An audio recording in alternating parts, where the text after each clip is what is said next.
Hey there, friends. Today for 2 Minute Monday, I want to talk to you about failure. And this is a way to look at failure that I learned from Brene Brown in her latest book, Dare to Lead. She talks about how when people are learning to skydive, that they have them climb up on these big tall ladders, and then they have them practice learning how to fall and learning how to land when they're skydiving, and that they practice this over and over and over again so that they don't get hurt when they're actually falling from the sky with a parachute attached to their back. She talks about how the same is true with those that we are in charge of leading. And this book was written, Dare to Lead was written mostly for leaders of organizations and managers, but I think it can totally apply to leading in your home and being a mother or a father, and how we can teach our children that failure is part of the process of learning and doing well. And I had an experience recently with my 5-year-old. He was drawing and he looked up at me while we were at church, and he whispered, "I'm not very good at drawing circles."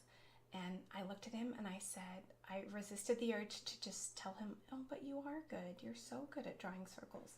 And I just looked at him and I said, "Of course you're not good at drawing circles. Did you know that it takes years and years of drawing circles in order to get it right?" And he kind of looked at me and smiled, and I said, "How do you think that you learn how to draw better circles?" And he thought for a second, and then he said, "Well, I think I learned by drawing them." And I said, "That's exactly right.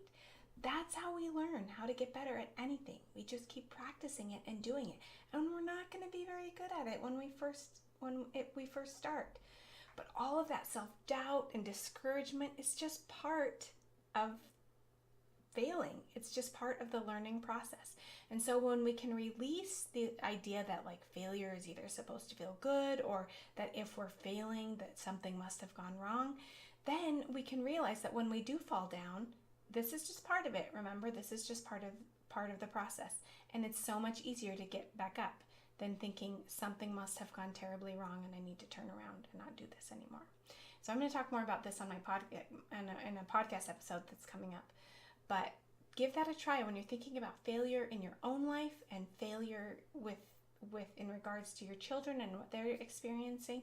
Just knowing that it is part of the process and that nothing has gone wrong when you fail, and you just need to keep getting back up.